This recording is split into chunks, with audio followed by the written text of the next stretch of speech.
Welcome back to Trucking in the Seven Seas. This is episode number 116, and in this episode, we're going to cover week 9 of running my own authority in 2026. In this episode, we run our first blocks for Amazon Relay. If you're new to this channel, welcome. My name is Tim, and I started this channel in order to show exactly what truck drivers make. Started as a company driver, working for night transportation, moved on to a lease operator, working for night transportation, then an owner-operator leased on the Landstar, and now we are an owner-operator running our own authority. I show all of the loads I take, what the revenue is, what the expenses are, and what my net cash flow is, and I compile all this information that I put into a spreadsheet that I share with you at the end of every video. So if this is a topic that interests you, follow the channel. But a couple of announcements before we begin. First announcement is, in terms of the spreadsheet, I did go ahead and I restarted the spreadsheet to match calendar year.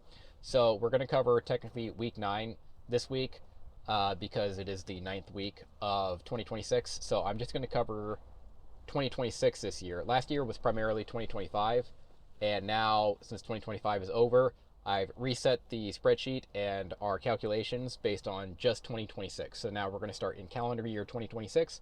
So the numbers going forward for this year will start January 1st, and we're going to run the spreadsheet until December 31st, and then we'll restart from there. So as of this moment, we're only going to start covering calendar year in terms of the spreadsheet and what the numbers are.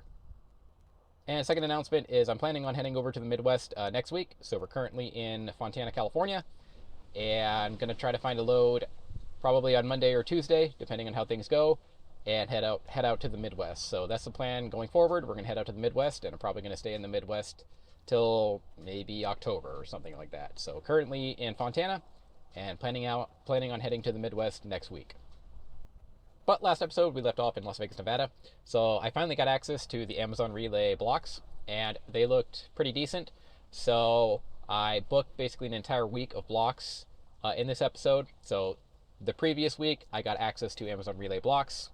I booked an entire week of blocks this week in this episode, and then we just ran them.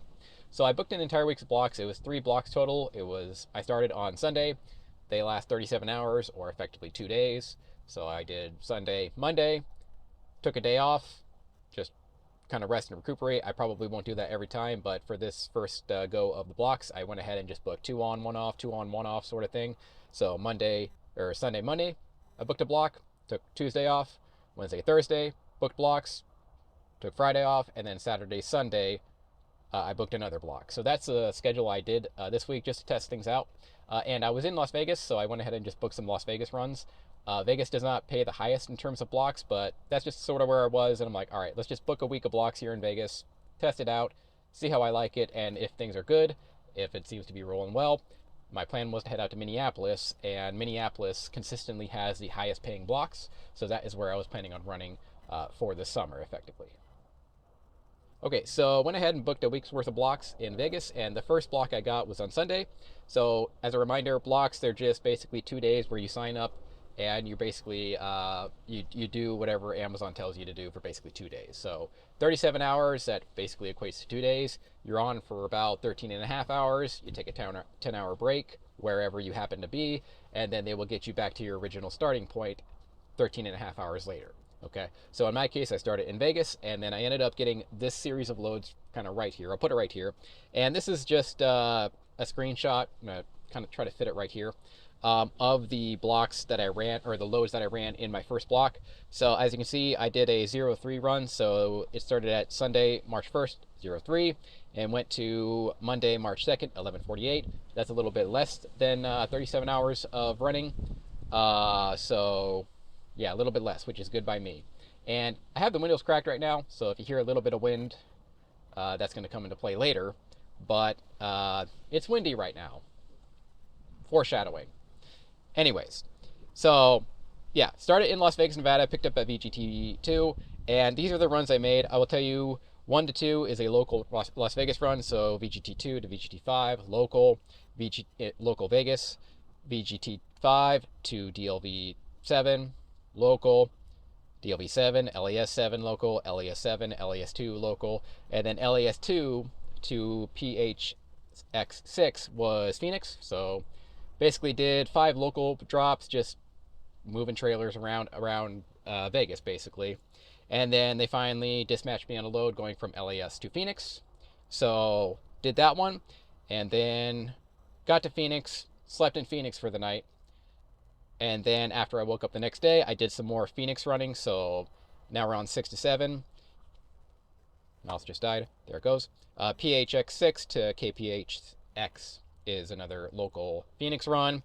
KPHX to DPX7, another local Phoenix, DPX7, GYR1, local Phoenix, GYR1 to GEU3, local Phoenix, and then finally GEU3 to VGT2. That's where I started, and that was back to Vegas. So long story short, for this block, we did local running in Vegas for about 5 loads, took a load to Phoenix, did local running there, and then from Phoenix went back up to Vegas, or did some local running in Phoenix, and then went back up to Vegas. So that's what we're going to do now. I'm not going to show all the local running because it's just a bunch of little stuff, but yeah, so what we're going to do now, we're going to go from Vegas to Phoenix and then back to Vegas. So let's go ahead and show that animation.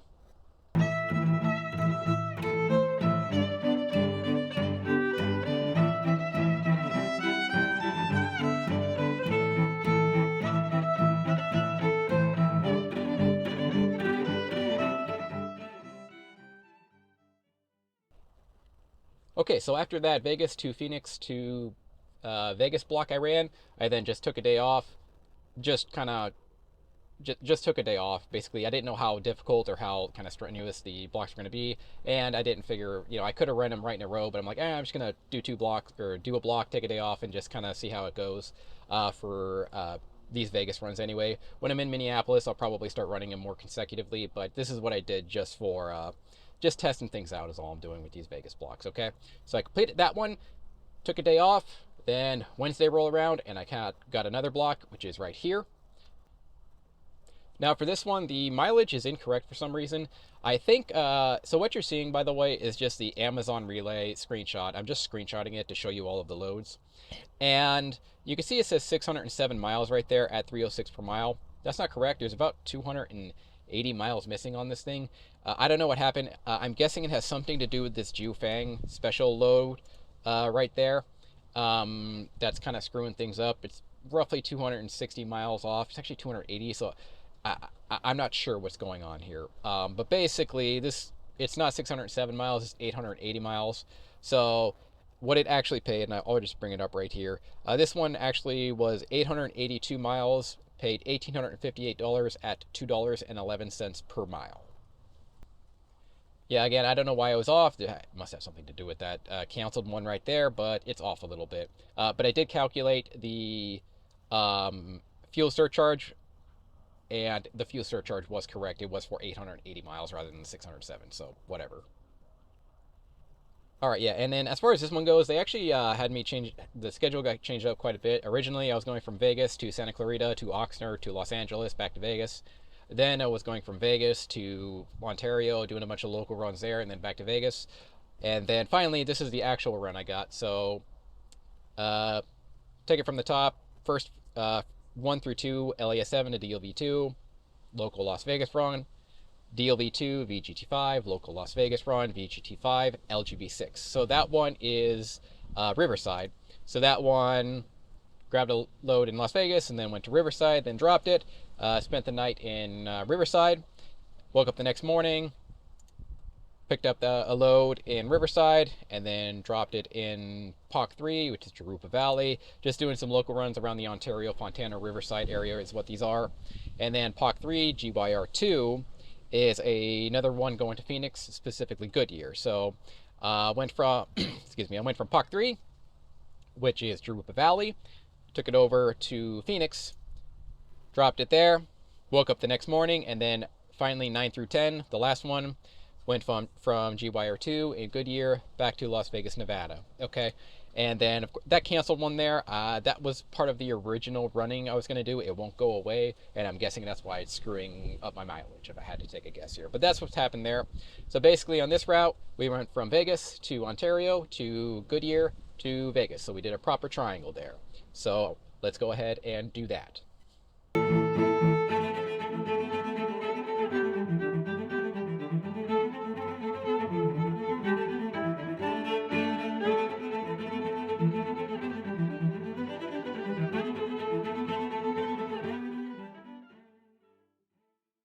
All right, so after that second block, we got back to Vegas, and I noticed that my transmission slash clutch was, not sure which one, was starting to make some hard shifts basically, and it had kind of been getting louder and a little bit more progressively audible every time it shifted, specifically when it was going into low gear. So like when I was going from a high gear to a low gear, it started making more noise than I was used to, and it started to kind of catch my attention. And there were a couple of times in the last year or so where it kind of like failed to shift basically. It was like, I think literally 2 times in the last year in 2025, like 2 times it failed to shift. But it's kind of getting a little bit louder each time it shifts, instead of that nice smooth, it's more of like, and I like, it's still shifting, but it started to catch my attention. And then when I was coming to a stop on the I-10 outside Kingman, because there's some construction right now, we were coming to a slow stop. It had a real audible, and basically it was nasty sounding, and that started to really to raise some alarm bells. So yeah, it's still shifting, right? But it's just, especially when I'm going from a high gear to a low gear, it's starting to make more noise, and I think I narrowed it down. It might be the fifth gear potentially. I'm not sure. Long story short, I tried to have it work so it was Thursday when I finally decided, no, it was Thursday when that block ended. And then on Friday, I'm like, all right, maybe I should bring this in. But the mechanic shops, basically, they weren't going to be able to get it checked in by Friday. So went to the Petro, and I decided, okay, I need to get a PM done. So I got a PM done. I also had my differential axle oil replaced just because it was time for that. And I said, all right, let's just try something simple and try to change out the oil of the transmission fluid, basically. Something simple. Wasn't at all confident that was the problem, but I'm like, all right, I'm just going to try to change it out. That's all I can do for right now, because it's sort of a specialized thing that the Petro or none of the other mechanics are going to be at work on, and it was Friday. So they weren't going to be able to get to it, and I did not want to cancel my next block because that would have destroyed my Amazon rating. Again, it's still shifting. It's just starting to make more noise than I'm used to. So yeah, that's what I did. I had the oil, basically the fluid change on the transmission. And then I'm like, all right, let's try that. Not very confident, right? Don't think that's a problem. All right. And then woke up the next morning, started running the block, and these blocks are a lot, they're a lot more city driving, right? So the shifting, there's a lot more frequent shifting than just sitting there in cruise control on the 80 or something, right? So there's a lot of shifting. And unfortunately, no surprise, the oil change on the fluid change on the transmission didn't help. But I wasn't confident at all that was going to help. I'm like, all right, let's just try it and see what happens, right? I got to get a PM done anyway, so let's just have them do that while they're at it. So, still knocking. Again, it's still functioning fine. It's just, maybe knocking is the wrong word, right? It's louder. It's louder. That's the best way. It's progressively getting louder. So I'm like, all right, but I got to finish this block, right? Okay, so I start going to Ontario. So basically, this block, I don't end up finishing it. That's what I'm getting at here. So grabbed a load in Las Vegas, and I started immediately heading down to Ontario. Get to Ontario, and as mentioned, bunch of wind, a ton of wind, and there was a National Weather Service alert out, and the wind was legitimately bad, and I kind of wanted to have my transmission slash clutch slash whatever looked at. So I'm like, all right, kind of there's a couple things true at the same time. Wanted to have this clutch slash transmission looked at, and the wind was really, really bad. And I didn't actually want to run this block because at this point I just kind of wanted to head to Minneapolis and start running their blocks. So I'm like, all right. Called up ROC, Relay Operations Center. That's Amazon's dispatching center, basically. And I'm like, hey, it's too windy out here. There's a National Weather Service in effect. My understanding was when you have a National Weather Service alert in effect, you can cancel a block and it will not affect your rating. And I'm like, all right, if there's a time to test it, it is right now. Transmission's making noise, kind of. It is legitimately very, very windy out here, and I don't want to run this block, and I need to, I wanted to see what would happen. And they canceled it, so I did not run this block. I ended up just running a load down to Ontario. I got fuel surcharge, and that's all they gave me, so it's whatever. And then there was a Freightliner shop that was open on the weekend, and I brought it in. They don't have a guy in, but I am first in line on Monday, which will be tomorrow. So that's what I ended up doing. And as of right now, canceling that block did not affect my rating so far. Now, I'm not going to say tomorrow morning I won't wake up and have a terrible rating and then I have to dispute it. But from what I was gathering, if there is a National Weather Service alert on in your area that you were running a block and you cancel the block, basically their system is linked to the National Weather Service, and they will see that there is a weather alert there's an advisory in effect, and it automatically does not affect your rating. So I'm like, all right, let's try it. If it does affect my rating, I will dispute it. I did take screenshots of the wind right now, and it's pretty bad, actually, even right now, the next day. So I think I should be in the clear. Long story short, I don't think it'll affect my rating, but that's what I ended up doing. Okay, but that was just a really long-winded way of saying, winded, get it, winded, because it's windy. Long-winded way of saying that I did end up canceling that last block. Didn't affect my rating as of right now. Bringing my truck into the Freightliner tomorrow, and I'm having them look at my transmission. That's when the transmission guy is in. So, okay, fair enough. Gonna have them look at it, and then next week, assuming the transmission gets fixed, or maybe there's actually nothing wrong with it, and it's just maybe just making some noise, I don't know, hopefully. But they're gonna look at it, and then following that, I will be heading over to Minneapolis, running their blocks, and that is the plan. But because of that cancel block is sort of the last load / block on this paycheck. So we're gonna go ahead and get into the spreadsheet right now. All right, so as discussed, we're going to go ahead and cover week 9 of 2026. So let's do it. For week 9, we did 2 blocks plus a canceled block. In those blocks, we got 1,825 miles, paid a total of $3,731 at $2.04 per mile. Fuel expense, fueled up 3 times. In those 3 times, we paid $961 at 53 cents per mile. Maintenance, we had our PM done along with our transmission fluid and differential oil replaced for $1,031 at 57 cents per mile. Other expenses, there were none. Fixed costs, had our email subscription came in at $8.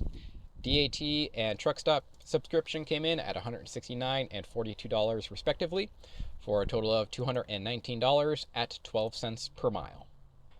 All right, totals for week 9. Total expenses were $2,200 at $1.21 per mile. Total revenue was $3,700 at $2.04 per mile.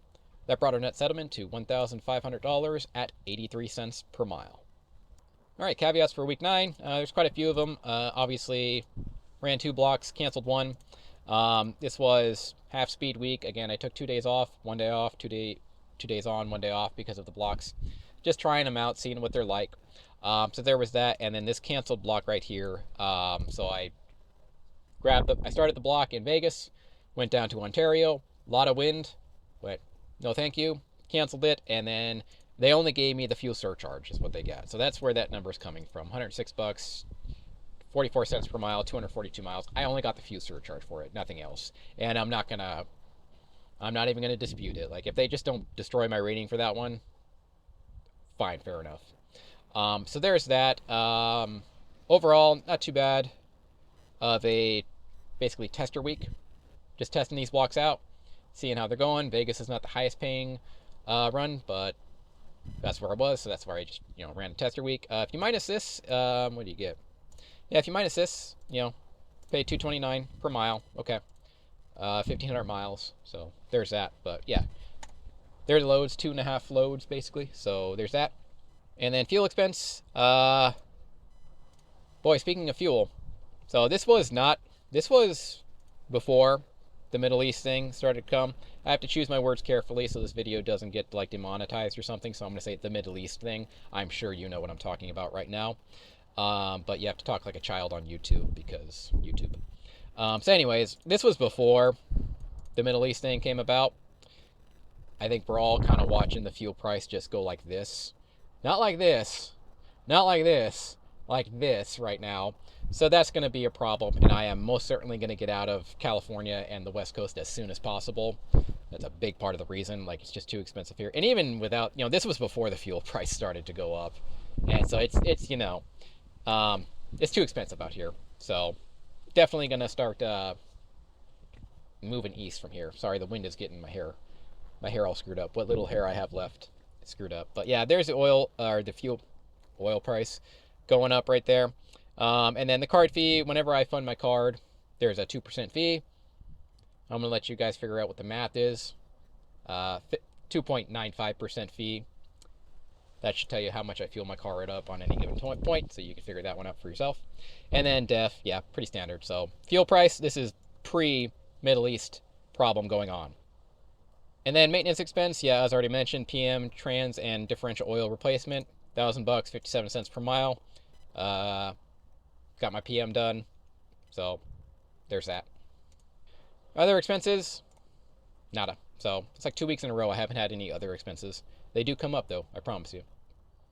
All right, and then fixed costs, a couple small subscription came in, nothing huge, $219, 12 cents per mile. Yeah, whatever. All right, and then totals for week 9, running the blocks, went okay. I mean, it went all right. It wasn't too brutal either, right? I mean, yeah, there's a lot of drop and hooks, but I'm pretty young. I can just get out there. I'm healthy. I can, just drop and hook. It's whatever doing the drop and hooks. I'm fine with it. And I found them to be pretty easy, to be honest. These blocks in Vegas, I thought they're pretty easy. Not the easiest run, obviously. Getting on the 80 and driving for 700 miles straight is probably the easiest run, but these are fine in terms of what I'm seeing. They were 37 hours, and I think I completed both of them in like 32 or 33 hours, so I even got it off a few hours early.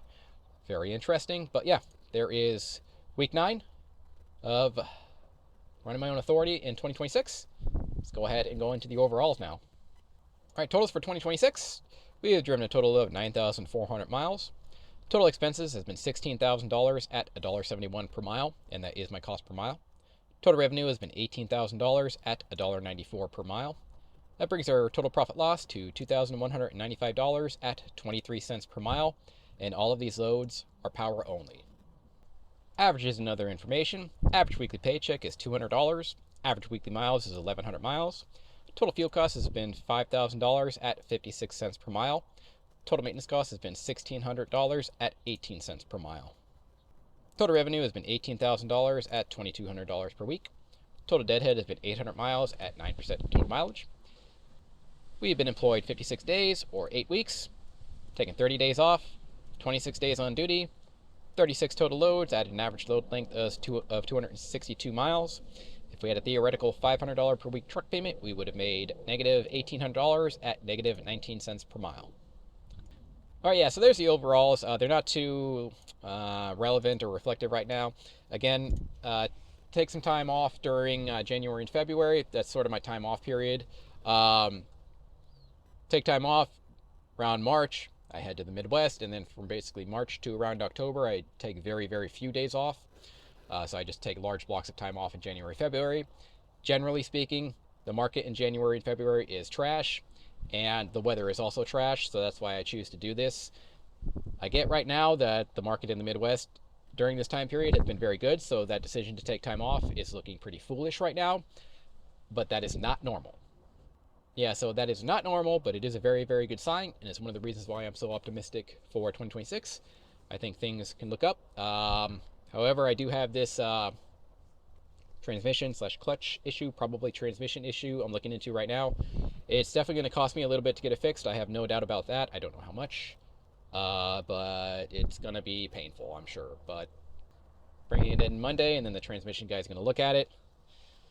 And yeah, I don't know how that's going to go, but it's going to be expensive, I'm sure.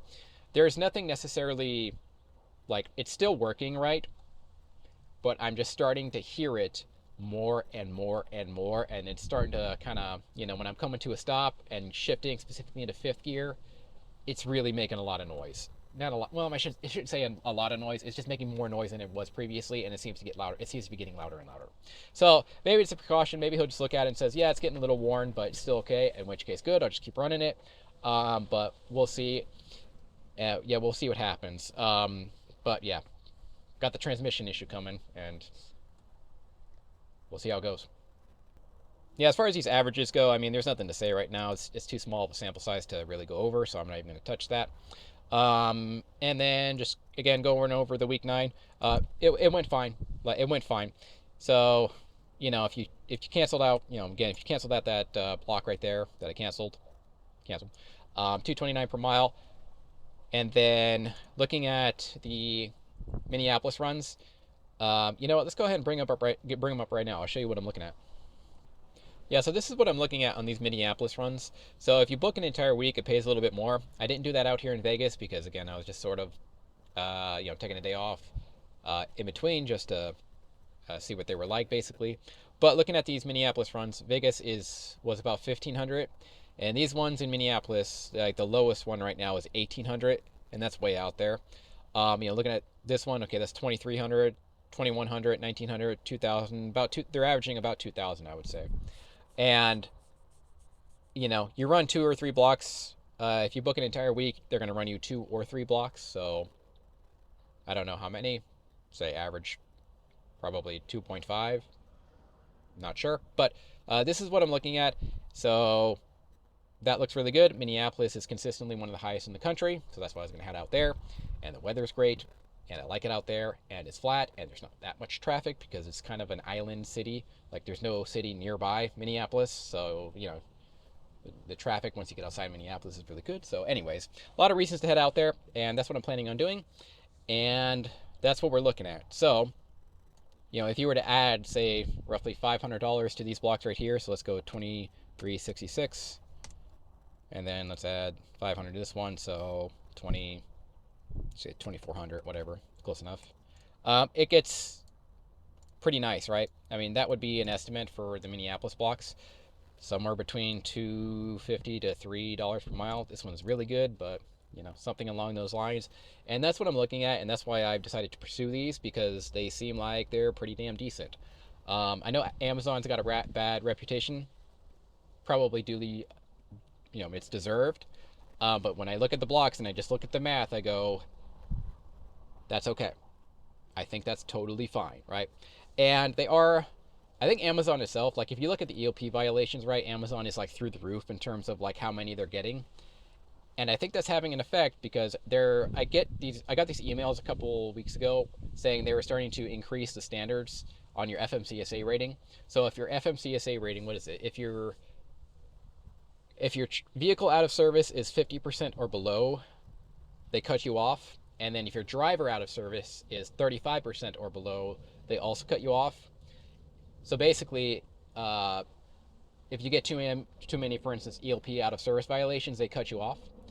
And I think that's definitely new for them, because they probably kept getting bit in the ass with their drivers not speaking English, getting taken off the road, and then they have this critical load that needs to get delivered, 2-day Amazon delivery, that doesn't get delivered because their driver is sitting at a weigh station. Now, yeah, as soon as the weigh station closed, the guy just takes off again, but that's another matter entirely. What I'm trying to say is, it looks like Amazon is also having to kind of clean up its act here because of things like the ELP violation. That is my assessment, and when I look at these numbers, I go, that seems okay, so I'm going to give them a shot. If it doesn't work, we'll try something else. But that's where we're at. Okay, yeah, so there's week 9. Restarted the spreadsheet for 2026 calendar year, and we'll keep on going. Try power only, see how it goes. Heading out to Minneapolis next week, as already discussed, and hopefully the transmission doesn't cost me $15,000. Hopefully. All right, but that'll pretty much just do it for this episode, guys. I'll try to post another one next week, if I can find the time. If not, we'll continue doing the more bi-weekly videos, and I'll just keep you guys posted. So that's what's going on in this episode. If you're interested in the spreadsheet or any of the other spreadsheets I've done in the past, they're available in the About section down below. After you find them, File, Download, then download them to a Microsoft Excel sheet. You're free to use them however you please. If you need a factoring company, there's a link in the About section down below to OTR Solutions. When I do need to factor a load, I do use them. So if you go and get your own authority, check them out, and please use that link. It does help me out a ton. And if you want to just donate to me directly, there is a Buy Me a Coffee link in the About section down below where you can donate however much you feel appropriate. But that'll pretty much do it for this episode. Thanks for watching, and I'll see you in the next one.